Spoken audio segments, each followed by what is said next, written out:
Today we're going to do something a little different.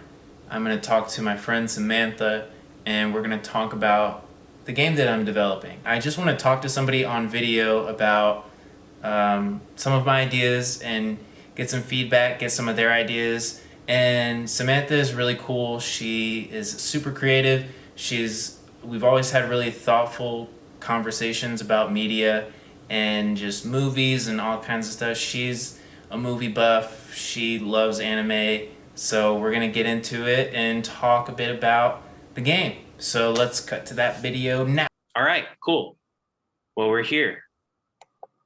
We're doing the vlog. We're doing the thing. Doing the thing. How are you doing today? I'm doing good. This is the most exciting part of my day. So Okay. I'm also not used to being like video recorded. So sorry if I blush a lot. It's okay. I'm blushing too. Just edit it out. I'll just like go in After Effects and This will test your editing skills. Yeah. So you watched a couple of the vlogs so far. And first off, I guess I want to know a little bit about what you think. Oh, okay. I took notes. Okay. I thought they were very good. Thank you. I liked the pacing of the videos a lot, and I liked kind of the setup with you and the camera and your sort of minimalistic editing. I think it works really well. Thanks. Yeah, there's a couple of things that, every time I do a new one, I feel like I got to pay better attention to that or fix that or whatever. But it's kind of more like the quantity over quality, because it's kind of like a diary. And I feel like over time, it's just going to get honed in more. But that you just have to do it, Yeah, I think that's what a lot of YouTube channels do too, just to like kind of find their style. Yeah. Yeah. Well, the reason I wanted to talk to you today is one, I like talking to you about movies and like video games and just your thoughts on different TV shows or narrative or story structure and all that stuff, because I think you have a very keen mind for that stuff. And I had a kind of recently I had an idea about the game that I was working on, and it kind of started out as something that would be I guess more of just like a practice, but overall I'm putting a little more and more effort into the practice because ideas are coming up as I'm making new things and drawing new things. So I had a concept that I wanted to pitch you and see what you think about it, as like a simple platform game. All right. Excited to hear it. All right. Go for it. All right. Okay. The pitch is this. So the idea that I had is called Cloud Tower. And I'm a big fan of any video games that have not only levels, but levels where you're like ascending, right? But this one I wanted to do in reverse, where it's descending. Oh, yeah. And it starts off with Cloud Buddy, and he's just kind of relaxing and chilling on a cloud in space. He's like way up there. And then suddenly he starts to see all these artifacts and smog coming up. And I kind of wanted to put in some words at the bottom of the screen where he's hearing distress. So when he goes to investigate, he's kind of on the top of this kind of super dark cloud, right? And as he's traveling, as you're playing him and you're traveling through the cloud, you're coming across like smog enemies that, kind of platformer style, you have to defeat or, overcome or get around or whatever. But the main idea for the concept is Cloud Buddy is purifying the cloud that he's descending down. And as he descends more and more, it reveals more and more as he gets closer to Earth what is causing the giant pollution cloud. Mm-hmm. Like, is it a bomb? Is it a fire? Is it just a power plant? What is it? But he doesn't know what it is. But as he's descending, he's purifying this cloud to eventually reach the end of the game where it's on Earth and there's some kind of final thing. So the main thing, though, this game is not necessarily like you get to the end of the level, you fight a boss, but each level is kind of like cleanup, where you have to you're not just punching or attacking smog characters, but you're also using like affection on certain ones that's effective against. So say you come across a larger smog creature, you might have to use a more aggressive approach.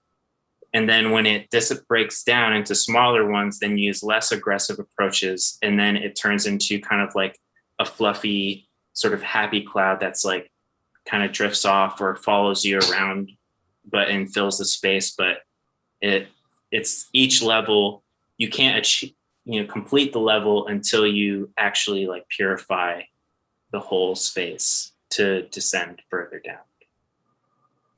What do you mean by aggressive or less aggressive? Like, is it like fighting versus like asking the cloud, like who hurt them? No, it'd be much more simple than that. But the thing is, the simplicity over time, when there's more enemies, it would become more complex. So I'll give you a visual example. So I did some drawings of Cloud Buddy doing basically like melee fighting attacks. So I don't know if you can kind of see it, but yeah, that's a punching one. That's another punching one. That's like a combo. And then this right here is like the third one. So it's kind of like, this is your A button. And if you hit A once, you do a punch. If you hit A twice, you do a second punch, but you have to do them fast.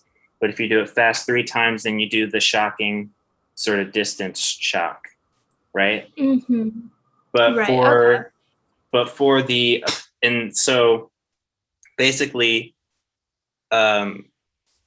different levels of aggression would work differently, would be more effective with different clouds, because they're all going to be unique. They're all going to be different, but you kind of take a mental picture of all the clouds and what's effective with them. And you just have to use that approach with each one. Right. Okay.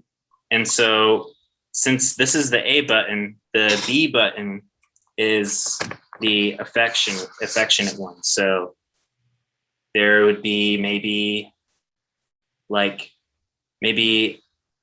a kiss, as like a sweet little kiss, and then a hug, and then a squeeze, which is like a more intense form of affection. And maybe the squeeze would break a smog into 2 that's less aggressive, that just need like a kiss, and then they float off and become like happy clouds. So, right. Okay. But as you descend, it's getting more and more smoggy, and you're getting different clouds that are like, some need aggression, some need this. When they break up, these need affection. So you're hitting A and B at different times while you're jumping and double jumping around, trying to clean this space, also without, actually getting, hurt by them. Right. Yeah. So that's what I have so far. It's kind of, so as opposed to ascending, it's descending. And rather than there being levels of bosses, it's kind of more of like a cleanup approach.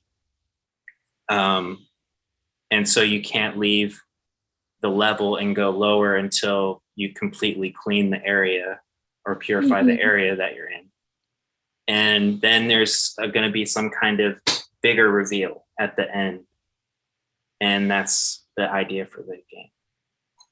All right. Do you have any idea what the bigger reveal is going to be, or are you just completely nothing yet? Well, or do you not want to that's say it's a surprise?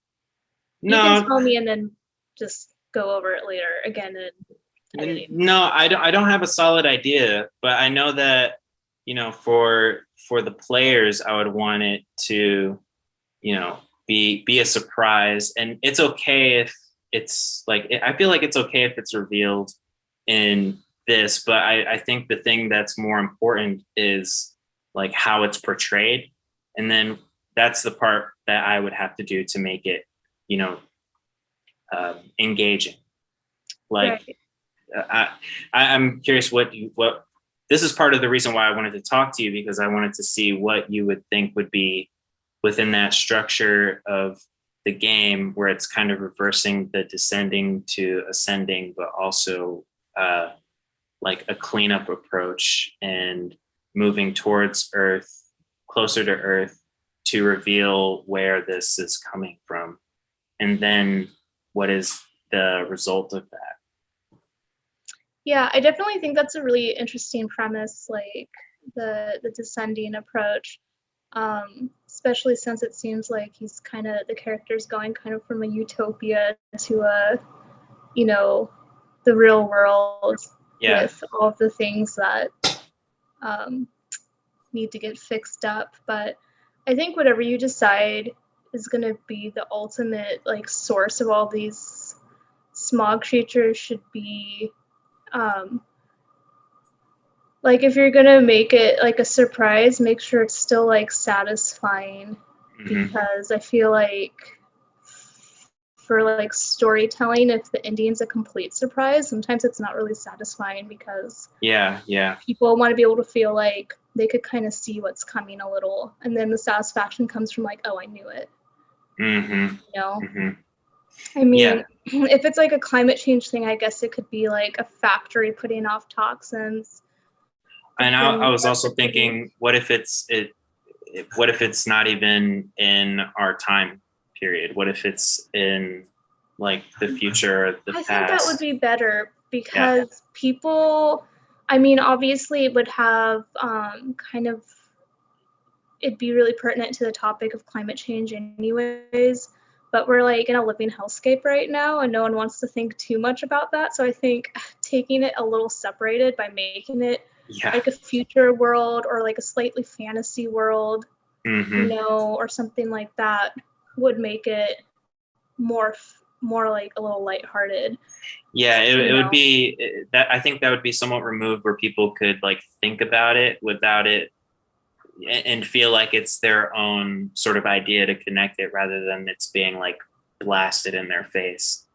You don't want to be too on the nose, because then it'll be like, I don't want to say preachy, because it is an important issue, but it'd just be a little too like specific. So adding a fantasy or future element would make it make the world more interesting and palatable. Yeah, and I think that leaning into sort of the fantasy part is going to be the I guess the best route for it, because you know, when it comes down to it, when I'm doing the artwork for it, it's going to be very otherworldly, cartoony, like it's like a weird mix of like comics and Gumball and Cartoon Network and Powerpuff Girls. It's like all of that. So it has to live in this sort of separated fantasy world wherever it lands. Actually. So. Right. Yeah, I think that'll be the key to helping find your tone for the story too. Once you figure that out. But do you want the final stages to be like another cleanup thing, or will it be like a boss battle? Like, is he gonna have to clean up the source or provide affection to the source to fix things, or is it gonna be like all of a sudden it's a whole different gameplay that the players would have to figure out real fast? No, I like the idea of keeping the gameplay simple, like it was seemingly simple in the beginning. And then as you progress, the very simple controls you have become it becomes fast paced, where you're having to use your memory and recall like this cloud needs this cloud needs this. And also at the same time, I'm being bum rushed by these two other ones that want to get me. So let me move out of the way first and jump around. And like, I want it to be, and I want his movement to be very convincing, and I want it to be fun to move him around. So Right. that's going to be that's going to be the part that I'm really focusing on. So if he's dealing with enemies that he's purifying, at the same time, perhaps he's also, jumping on specific cloud tiles that make, kind of make an area like more colorful, and just doing stuff like that. So That'd be cool.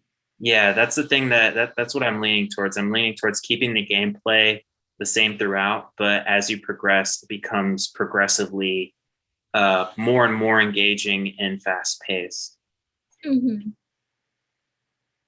I like that. Yeah. Seems Thanks. like it could ease people in too, especially people like me who are like not able to like quickly jump into a game.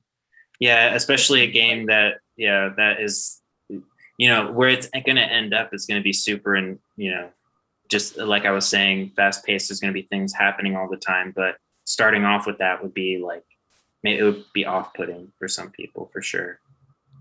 How much of a story element is there going to be? Like, are you going to have little dialogue breaks to explain something, or I was go into the character's thought process or something?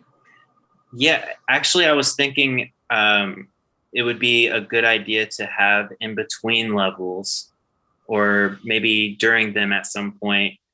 You're, I don't know if Cloud Buddy will actually be reflecting, or if it's kind of like a storybook format where there's a narrative, like a narrator saying, he hears this, and then it says this, and it's like in the third person. So then maybe it feels kind of like a storybook. That might be nice, but I'm not entirely sure. But I know that I want to have also little dialogue boxes in between, but I don't want it to be a major element of the gameplay. Right. I want it just to be kind of a light sort of guide, so it's a thing that helps connect the dots when you get to the end of the game. Exactly, and it would be a good way to give people a breather in between panicking over killing the smog or loving the smog to death. Yeah, because then you're going to go back into the next one and feel like, okay, I had a nice little 2.5 minute break. I can reflect for a little bit and go. Yeah, exactly. Yeah, that's a good idea too. That's a good thought. Just having little palette cleansers in games is nice too, because if you're literally just like Dragon Ball Budokai Tenkaichi straight battle mode for 50 minutes, that's a lot. That's a lot. You can burn out. It could be frustrating. Yeah, burn out really quick. Well, do you have any, based on what I was telling you, do you have any ideas, or do you have any thoughts, or maybe even things that I could or should think about? Well, how is he moving around physically on stage again? Did you mention, like, is he just running and jumping? Yeah, so there's different things that he'll be doing. He'll be able to, he'll be running, he'll be jumping, he'll be doing double jumping, he'll be grabbing onto the sides of clouds and climbing up. I actually wrote them down here. Let me pull this up. And of course, the sequence of melee attacks, and then the sequence of affectionate engagement. I guess that's the way I put it. And then also jumping and kind of bouncing. So that's the part that I want to do too. So when Yeah. he jumps and bounces on specific clouds and tiles, then he'll be able to, that'll add to the gameplay to like maybe jump higher and reach something else. And I feel like that would make it just kind of fun, because like one of the funnest games to play is it's any Spider-Man game, because mostly people are just playing it and just to swing around, because that style of gameplay is super fun. Of course, this isn't Spider-Man, but I think being able to sort of bounce around and fly off of objects would be. Yeah, that's what I was thinking, because when I was watching your second vlog about just showing the character design a little bit, what you had going, I thought, why doesn't he have more levity in his movement? Because it's a cloud. Yeah. See, I mean, especially if you want to go with kind of like a little bit more of a fantasy element, I feel like it would look better and feel better to play if he had like a little bit more levity to his movement. I know that's like probably way harder to program because there's less, I don't know anything about programming, but I'm assuming there's like a little bit less straightforward planning on that part. If like he can jump and then jump a little higher midair, or maybe comes down a little slower, or you know what I mean? Just has a little bit more levity and floatiness to his movements. But I thought that might be, that seems like it'd be more fitting of the character. That makes a lot of sense, and that's something I was kind of thinking about, but I wasn't sure how. I've been so focused on these other things that wasn't something I had thought about. So yeah, I appreciate that, and I don't think that would be too hard to program, honestly, because that, like the video you saw, the second vlog, that was he was coming down at a rate that was basically GRAV, and it was just a shorthand for gravity at like 0.3. So I think it would just be a matter of going into his his events, all his step events or whatever, and or actually his creation events, and putting in like just changing that number to a higher or lower. I'm not sure which, because I've only kept it there, but going in and changing that would be something I'll experiment with. Yeah, I think that would also help you figure out like what the environment would look like. Because I imagine like planning the environment mostly has to do with like how the character moves and like what they're capable of doing. That might help you plan for that a little bit better. Yeah, it has to lend itself to the character, and maybe as you're descending, you have less and less float. Yeah. Oh, that'd be cool. Yeah. Maybe make things a little bit more difficult that way. Or just change like even where the enemies are coming from, like on the screen. Add a little diversity there. Yeah, and also going back to the narrative and the dialogue, I was thinking to like, Buddy is sitting in this cloud in space, and he's peaceful and he's chill. Why would he even want to go and investigate what this cloud is?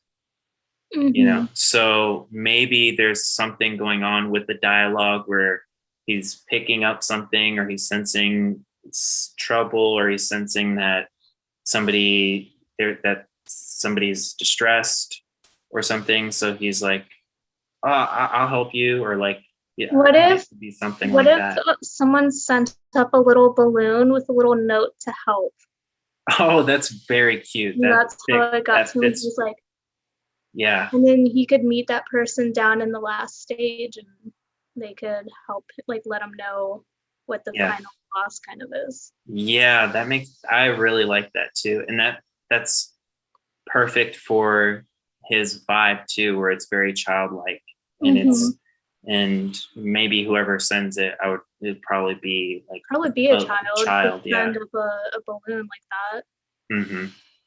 Yeah, that's a great idea. Thanks. You're welcome. I'm gonna use that. I'm definitely gonna use that. Nice. But yeah, and maybe in the dialogue, between levels, he's getting different colored balloons with different messages.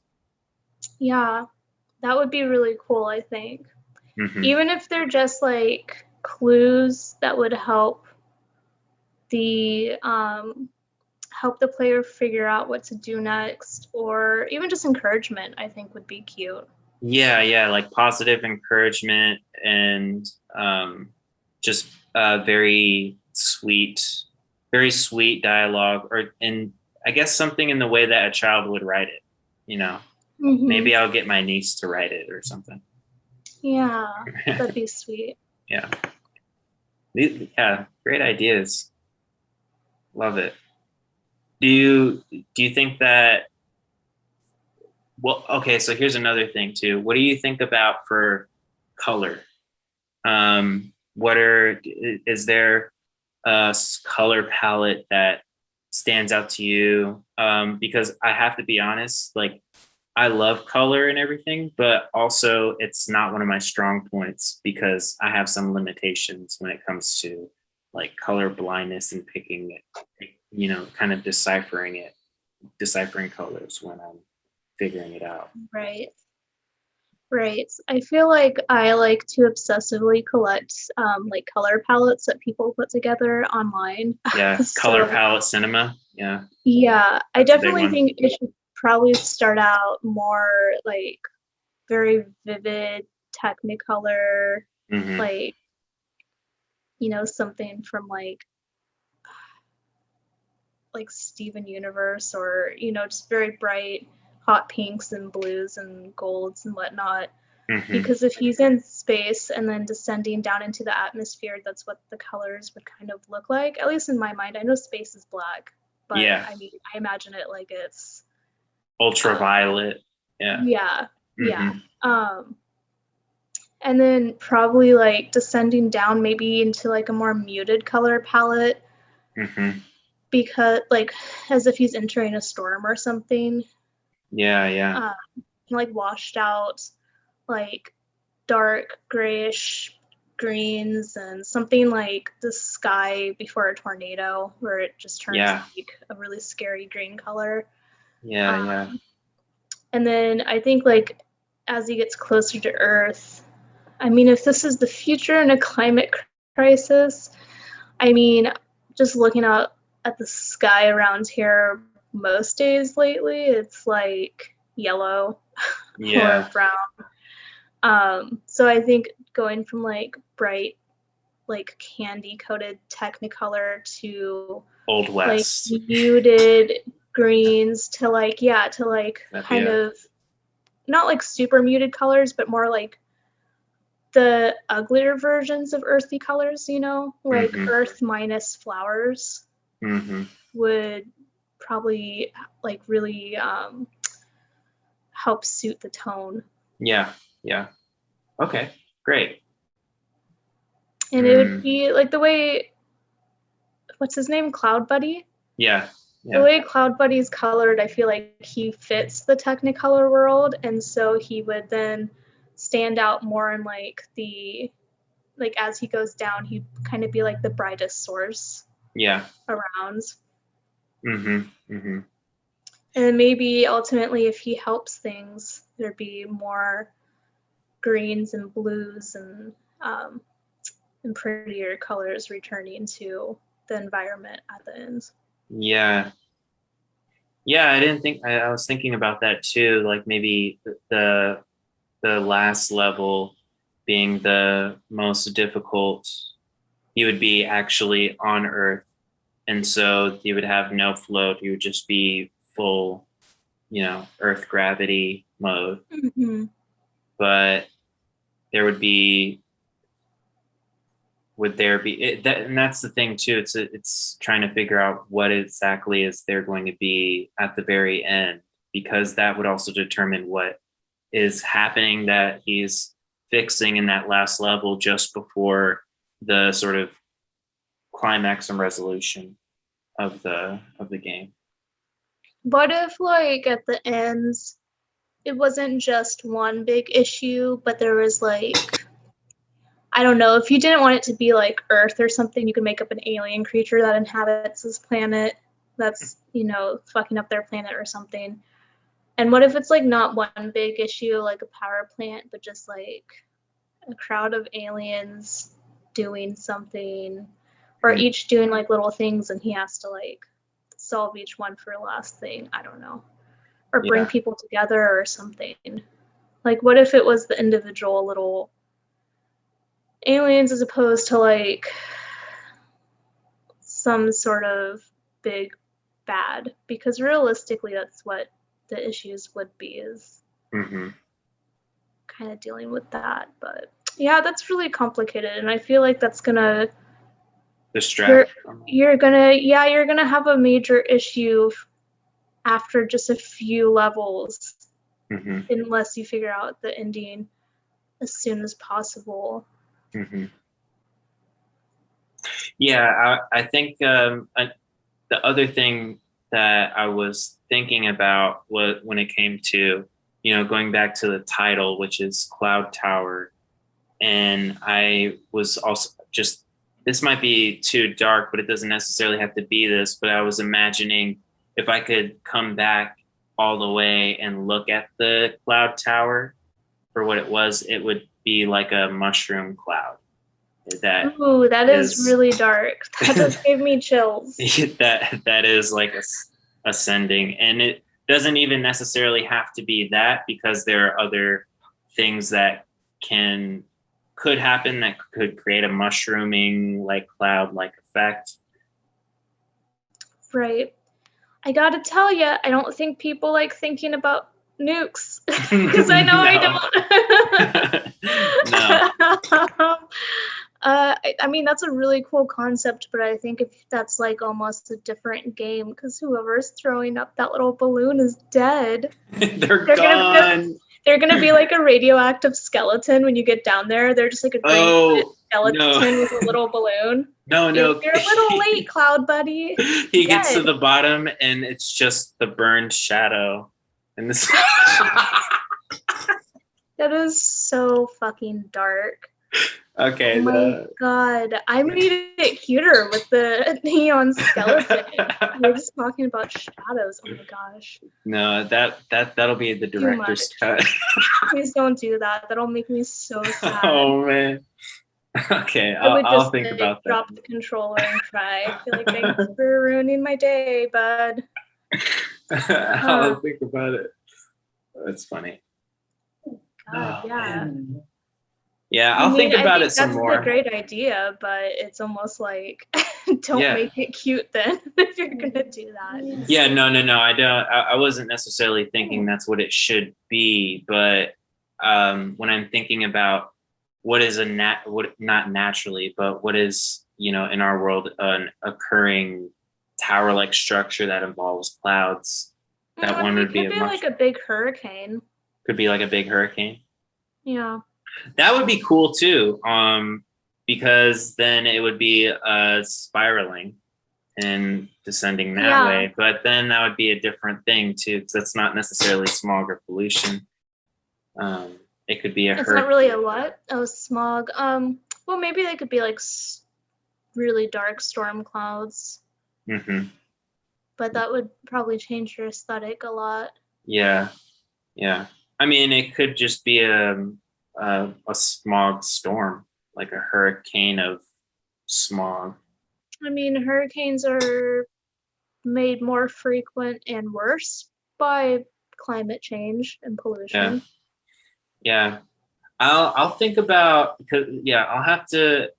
I think right now the point that I'm at is I'm at the beginning and at the halfway point, and I need to kind of look at the end and work in reverse to meet myself at that point that makes it all come together and make sense, because I feel like this part, the beginning, is very interesting and has the potential to be really fun.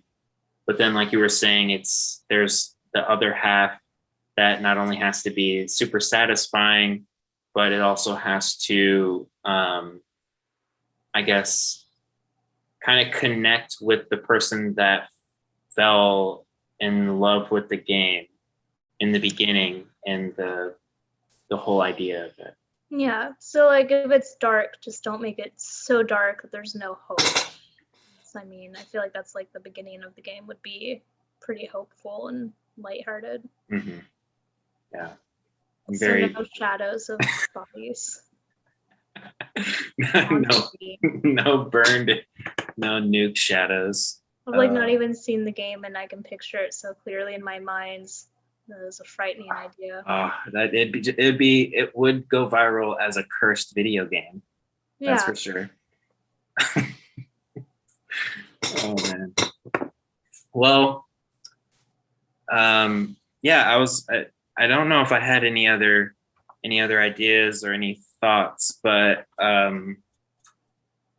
this is the main thing that I just wanted to bring to your attention and pick your brain about. You had some really good ideas and really good thoughts that I'm definitely going to kind of write down for the video game structure when it comes to like actually floating and floating less as you get closer to the planet, and the balloon with different colored balloons with the messages.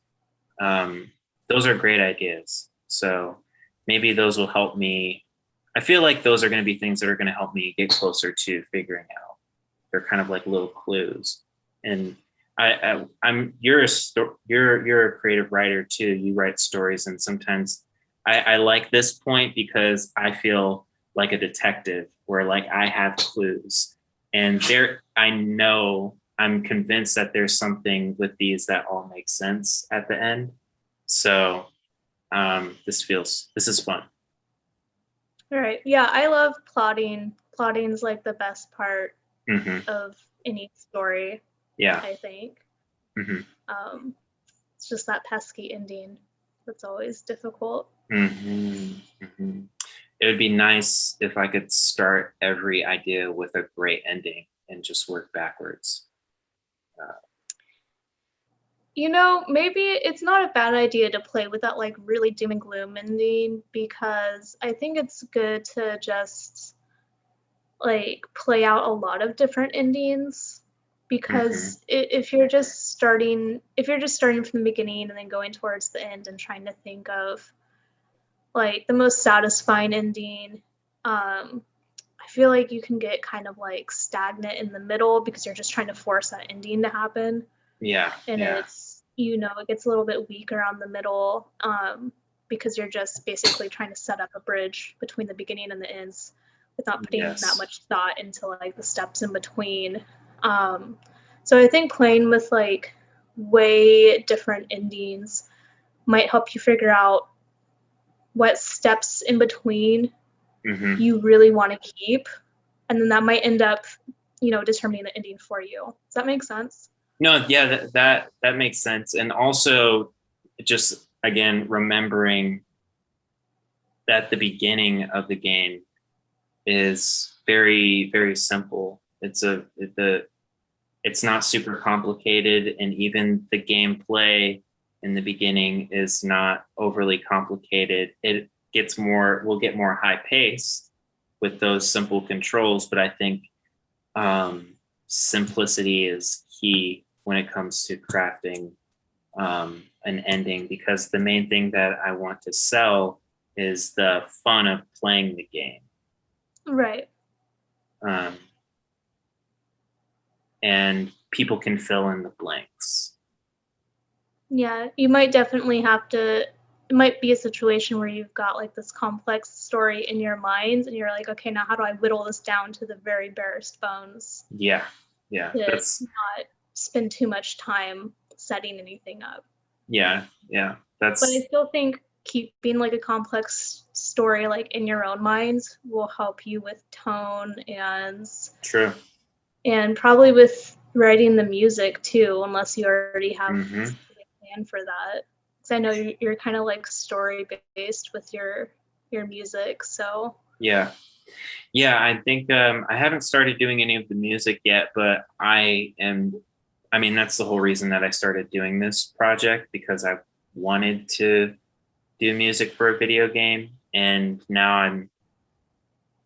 I put myself in this journey to make one so I can make music for one. You're just obsessed with learning everything. I am. I think you're telling yourself it's for the music, but really you're like, I just want to learn how to do everything. That's true. And force myself to do this complicated thing. Yeah, that's true. But I mean, I did see some people, quite a few people on the internet that made that have made games, and they have made games in like a year, and it's like, oh well, that's decent, and they have no visual visual art experience. They have no, like, if they can do that, I feel like I can at least do that. Yeah. So sure. That's kind of what I'm. That's where my faith lies in this. But yeah, I'm excited to see where it goes, and I appreciate all your input and everything. This has been really, really helpful.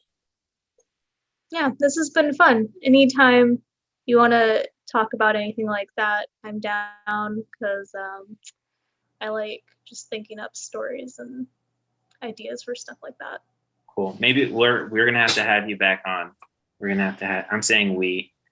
I'll have you back on the show. It's on you and Cloud Buddy. Yeah.